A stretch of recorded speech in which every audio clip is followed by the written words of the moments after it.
오늘 알면 유익한 트렌드 이트는 I와 T, IT의 약자입니다. 트렌드 IT, 한국인사이트연구소의 김덕진 부소장과 함께 알아보겠습니다. 안녕하십니까? 네, 안녕하세요. 김덕진입니다. 네, 자, 페이스북이 그 넷플릭스 다큐멘터리에 반박하는 입장문을 냈죠? 네, 이 넷플릭스 다큐멘터리 소셜 딜레마라는 넷플릭스 다큐멘터리인데요. 예. 혹시 MC님 이거 보셨어요? 솔직히 안 봤습니다. 제가 주말에 네. 이제 보시라고 제가 부탁을 드렸었는데 예. 제작진에게 안 갔나 보네요. 아닙니다. 오긴 왔는데 네. 예, 제가 좀 게을렀습니다. 다만 그 내용은 네. 이제 기사를 통해서 파악은 했습니다. 맞아요. 예. 그래서 오늘 이제 이 얘기를 네. 좀 해보려고 하는데 소셜 딜레마에 대해서 네. 선정주의다라고 이제 페이스북에서 지금 반박을 했고요. 이 예. 내용이 이제 미 경제 매체 비즈니스 인사이드에 10월 5일날 보도가 됐습니다. 네. 페이스북이 이제 10월 2일날 입장문을 먼저 낸 것인데 다큐멘터리 소셜 딜레마가 뭐 정치적 양극화와 같은 복잡한 사회 문제에 대해서 예. 소셜 미디어 플랫폼을 희생양으로 삼는다. 뭐 이렇게 밝혔고요. 예. 뭐 그리고 관련된 뭐 얘기를 보면 어떻게 보면 이 소셜 미디어가 우리 삶에 미치는 영향을 논의해야 되는데 선정주의의 실체를 묻어버렸다. 뭐 아니면은 플랫폼에 대한 왜곡된 시각을 보여줬다. 뭐 이런 얘기들을 했고요. 또 그 외에 이런 소셜미디어 업체들이 진행하고 있는 자발적인 노력 등도 다루지 않았다. 뭐 이렇게 얘기도 했습니다. 그래서 네. 이제 뭐 또 일부 전문가들은 페이스북의 입장을 옹호하면서 이 다큐멘터리 이른바 쓰레기 과학이다. 뭐 이렇게까지 좀 강력하게 얘기하기도 했습니다. 쓰레기가 정크 사이언스. 네, 정크 사이언스 뭐 이렇게 예, 표현하기도 예. 했고요. 그래서 뭐 소셜 미디어의 긍정적인 측면도 있는데 네. 너무 부정적으로만 얘기했다. 뭐 이런 얘기들로 어떤 페이스북의 입장을 대변하는 뭐 이런 내용들이 지금 나왔다라고 볼 수 있을 것 같습니다. 예, 저는 이 소셜 딜레마 이거 얘기 들었을 때 저도 보고는 싶었어요. 네. 근데 이제 저도 어느 정도 대충 기사를 통해서 보니까 저도 많이 공감하는 내용들이더라고 보니까 도대체 구체적으로 저는 아직 못 봤지만 어떤 내용이 이렇게 논란이 되는 겁니까? 그러니까 우리가 최근에 사용하고 있는 뭐 페이스북이나 트위터나 스냅챗, 틱톡 등 소셜 미디어의 문제점을 지적한 다큐멘터리라고 보시면 될 것 같은데요. 예. 이게 기존에 이제 소셜 미디어에 대한 비판과 경고는 이제 상당히 많았습니다. 뭐 기사도 많았고 논문도 많았고 그랬는데요.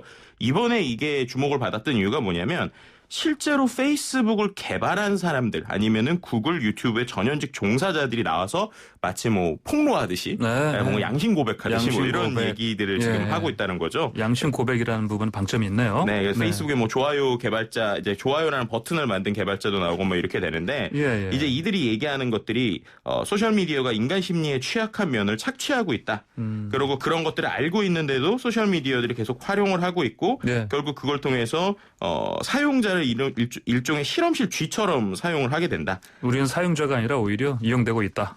그렇죠. 그리고 결국에는 예. 우리는 이제 광고만 보는 좀비가 된다. 뭐 이런 예. 얘기들도 하고 있고요. 네네. 그래서 이제 이 영상을 본 10대들이 뭐 자신들의 중독성을 심각하게 깨닫게 되었다. 뭐 이런 얘기들 나오고 있고 예. 공개 직후 뭐 외신들에서도 뭐 올해 가장 중요한 다큐멘터리다. 뭐 소셜 미디어가 우리를 어떻게 죽이고 있는지를 알려준다. 뭐 이런 식으로 얘기 나오고 있고요. 예. 심지어 이제 뭐 영국 파이낸스 타임즈에서는 세상이 어떻게 종말을 고할 것인가에 대한 작품이다. 그러니까는 세상이 어떻게 종말될 것인가. 예. 그게 심지어. 소셜 미디어 때문이다. 뭐 이런 식으로 이제 주장으로 볼 수 있을 것 같고요. 예. 그래서 이제 손에 휴대폰을 쥐고 있다면 SNS 앱 삭제를 고민해봐라. 뭐 이 정도까지 뭐 얘기하기도 했습니다. 아, 그렇군요. 자, 그러면 그 페이스북 입장에서 어떤 부분을 일테면 반박하고 있습니까? 일단 제일 핵심은 예. 소셜 미디어에 고객이 누구일까를 한번 생각해 보신 적 있으세요? 소셜 미디어, 그러니까 우리가 쓰는 뭐 트위터나 페이스북 같은 이런 네네. 소셜 미디어의 고객이 누구일까요? 고객? 네. 고객이란 말로는 이게 뭐 아까 말씀하신 사용자라고 하면 좀 네. 뭐 구체적으로 구체화시킬 수 있겠는데 그렇죠. 고객이라고 하면 이게 좀 약간 다층적이지 않나요? 네, 맞습니다. 그러니까, 이제 예. 이 다큐멘터리에서 얘기하는 게 고객이라고 하는 건 결국 예. 돈을 내는 사람이 고객이라는 거예요. 여기서는 네, 그러니까 그 예. 관점으로 생각을 하면 네. 결국 이들의 고객은 개인이 아니라 예. 기업이라는 겁니다. 그러니까 광고주들. 예. 그럼 광고주들이 예. 고객이고 돈 주는 사람, 돈 네. 주는 기업들의 그 고객이고 그렇죠. 그럼 우리들은 누구이냐? 우리들은 뭡니까? 우리 사용자라고 표현을 해요. 유저라고 표현을 하는데요. 유저가 잘못하면 루저 되는 거 아니야? 근데 여기서 이제 예. 중요한 게 예. 이 유저라는 표현을 어디에서 쓰냐면 예. 그 다큐멘터리에서 얘기하기는 IT 업계하고 예. 그리고 마약 업계 두 곳에서 유저라는 표현을 쓴다고 그래요. 아하. 그러니까 이것을 예. 이제 빗대서 표현을 하는 거죠. 그러니까는 사용자들이라는 표현 자체가 그렇게 예. 고객과 이렇게 나눠서 쓰는 데가 많이 없는데 IT 업계야 그리고 이 말씀드렸던 마약 쪽에서 마약 쓴다. 쪽. 그래서 네. 결국 여기서 또 얘기하는 게 그만큼 또 이들의 사용자들에게는 중독성을 요구하는, 그러니까 중독이 돼야 네. 결국 그 안에서 고객들, 그러니까 아까 말씀 돈을 쓰는 고객들이 돈을 더 쓸 거기 때문에 예. 결국 이 모든 플랫폼들은 사용자들이 중독되게 만드는 그 어떠한 메커니즘을 가지고 있다. 네네. 라고 하는 게 어떻게 보면 이것의 핵심이라고 볼 수 있을 것 같아요. 아까 뭐 좋아요 뭐 찍는 거라든지. 네, 특히. 맞습니다. 예. 네, 그래서 이제 여기서 또 한 가지 표현되는 게 우리가 이른바 선물 시장이라는 얘기를 하지 않습니까? 이제 선물에서 뭐 원유나 뭐 아니면 뭐 고기나 이런 것처럼 고기, 향후에 이제 농산물 같은 거. 그렇죠. 네네. 향후의 미래의 것들을 이제 예측해서 하는 것인데 예. 페이스북 역시 마찬가지로 사람을 선물로 놓는 인간 선물 시장이다라는 표현을 합니다. 네. 그러니까 우리들이 나중에 이만큼 쓸 거고 이만큼 변화할 것이기 때문에 네, 그걸 예측해서. 거기에 대해서 예측을 해서 광고비를 책정하는. 네네. 그러니까 결국 거기에서 보면은 인간이라고 하는 존재나 사용자라고 하는 존재는 네네. 결국 그 안에서 데이터를 주고 고객이 되는 기업들에게 내 생각을 주는 선물 시장의 표현을 하고 있는 것이죠. 네, 그러니까 결국 그 관점으로 보게 되면 네. 우리가 상당히 좀 불편해지는 느낌이 좀 들기도 하고요. 예, 예. 그리고 또 한 가지 또 포인트는 뭐냐면 그래서 결국 여기서 또 한 가지가 사실이라는 것이 과연 무엇인가에 대한 이야기도 하고 있습니다. 사실. 네, 뭐 예를 들면 이런 것이죠. 우리가 뭐 위키피디아나 예. 아니면 우리가 정보를 얘기할 때 위키피디아가 만약에 모든 사람들이 들어갔을 때 뭐 뉴스란 무엇인가에 대해서 전혀 다른 정보나 전혀 다른 내용을 주면 네. 우리가 그것을 뭔가의 사실이라고 얘기하기 어렵잖아요. 예. 근데 지금 소셜미디어라고 하는 공간은 모든 사람에게 다 다른 화면과 네. 모든 사람에게 특정 정보에 대해서 다른 검색 결과나 내용들을 제공하기 때문에 예. 그 안에서 우리가 사실 혹은 정보다라는 것의 정의가 애매해진다라는 표현도 여기서 하고 있습니다. 네. 그래서 오히려 뭐 27억 명이 사용하고 있으면 27억 개의 트루먼 쇼가 그 안에서 일어나고 있다. 네. 뭐 이런 식의 표현까지 뭐 어떻게 보면 상당히 좀 강력한 내용들이 좀 나와 있다 보니까 예. 소셜 미디어를 운영하는 입장에서는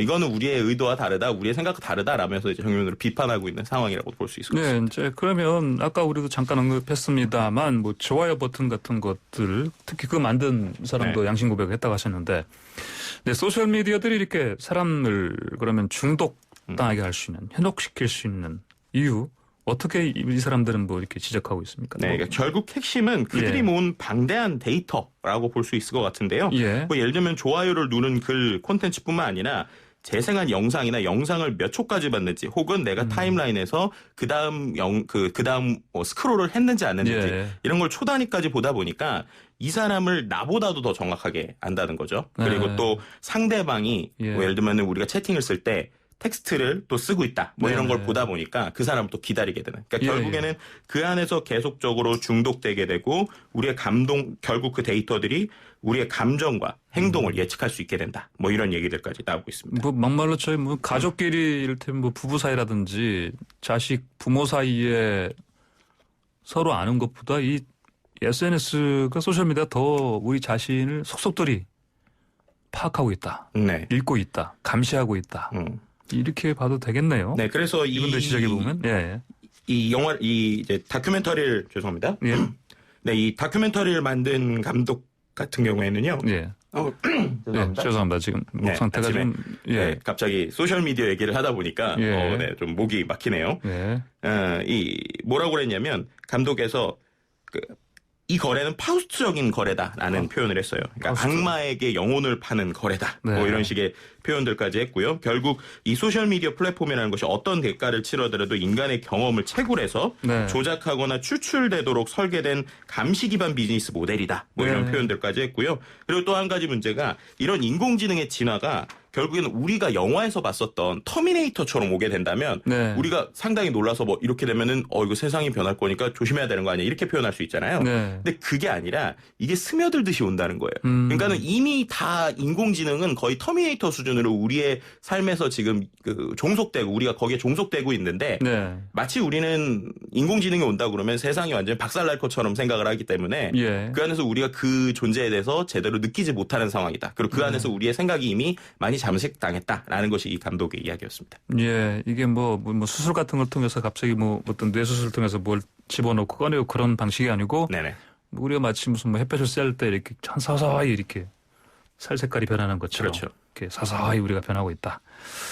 자, 그러면 이렇게 이제 여러 가지 어떤 방대한 데이터를 통해서 이제 중독당한다는 건 저거잖아요. 소셜미디어에 자주 들어가고 거기 네. 계속 머무는 거 아니겠습니까? 그렇죠. 그럼 이렇게 계속해서 콘텐츠에 노출이 되고 그리고 콘텐츠들이 보통 아까 말씀하신 것처럼 각자에 맞춰서 자기에 맞게 이렇게 그 들어오는 콘텐츠들에 접하다 보니까 자기 취향감만 접하게 되고 그러지 않습니까? 그러면 이게 결국은 내가 보고 싶은 세상만 보는 거 아니게 되겠습니까? 그럼 생각도 그렇게 좁아지지 않을까요? 네, 맞습니다. 예, 예. 실제로 이 다큐에서 계속 지적하는 것이 예. 결국 그런 식으로 양극단화를 만든다라는 것이에요. 네. 그리고 그렇게 되는 이유 자체가 결국 이 플랫폼 자체의 핵심은 그 사람이 오래 머물게 하는 것인데요. 네. 오래 머물게 하려면 당연히 그 사람이 취향이나 그 사람이 좋아하는 것들만 계속 보여줘야 되다 보니까 네. 결국 이렇게 될 때 문제는 내 생각에서 내가 원래는 관심 없었던 분야도 내가 네. 비슷하다라고 느끼면 계속 추천을 해준다라는 것이고요. 뭐 정치적인 이슈나 음모론까지 계속 그런 것들에 중독되는 이유가 이것이다라고 표현하기도 했습니다. 저도 사실 개인적으로는 그래서 그런 걱정들이 많이 들어서 뭐 저는 그냥 차라리 그 제 스마트폰에서도 좀 검색을 해서 보거나 아니면 위키피디아 찾아보거나 이런 식으로 하고는 있는데 저도 이제 페이스북을 가입을 해서 저도 이제 저 계정은 있어요. 네. 웬만하면 안 들어가려고 하고 그런 노력에도 불구하고 쉽지 않은 세상이에요. 그렇지 않습니까? 네. 왜냐하면 많은 사람들이 지인들이 서로 SNS 통해서 정보를 주고받고 그러니까. 근데 자 방금 말씀하신 여러 가지 문제점들이 발생할 수 있는데 이런 것들 해결할 수 있는 방법들 좀 없을까요? 일단은 그 해결의 문제에서 네. 기술적인 관점에서 계속 해결하려는 게 소셜 미디어 업체들이고요. 예를 들면 예. 인공지능을 통해서. 네. 네, 하지만 이제 얘기하는 일반적인 다큐멘터는 비즈니스 모델을 바꿔야 된다. 뭐 이런 네. 얘기들을 하고 있고 개인 관점에서 볼 때는 그럼 우리가 어떻게 하면 좋을까에 대한 얘기를 할 때 예를 들면은 인공지능이 해주는 서비스들을 최대한 쓰지 말라는 거예요. 네네. 그렇다고 우리가 플랫폼을 쓰지 말라는 얘기가 아니라 예. 예를 들면 유튜브 추천 영상 기능을 쓰지 말라든지 예, 유튜브는 그렇죠. 쓰되 예. 혹은 보고 싶은 뉴스만 보는 게 아니라 다양한 관점을 일부러 봐야 된다. 네네. 아니면 다른 관점을 가진 것들을 일부러 팔로잉 해야 된다. 네. 이런 식의 내용들이라고 보시면 될 것 같고요. 결국엔 내가 소셜미디어에서 의존도를 낮추고 네. 다양한 채널을 보려는 노력을 스스로 하지 않는 이상 이제 내가 그냥 편하게 미디어를 소비하게 되면 편향에 빠질 수 있다라는 네. 것이 지적하는 내용의 핵심이라고 볼 수 있을 것 같습니다. 편하면 네. 편하다고 다 되는 게 아니고 편하면 한쪽으로 향한다 뭐 이런 건가요? 어느 정도 조금 불편하게 가야 되는. 지금 예. 네. 유머를 좀 주셨는데. 예, 그러니까 편하게 가면 네. 한쪽으로 향할 수 한쪽으로 있다. 또 편한다. 네. 예. 자, 우리 결국은 이제 우리 뭐 유튜브나 이런 걸 보더라도 조심해야겠습니다. 네. 알겠습니다. 오늘 말씀 잘 들었습니다. 네, 감사합니다. 네. 지금까지 한국인사이트 연구소의 김덕진 부소장이었습니다.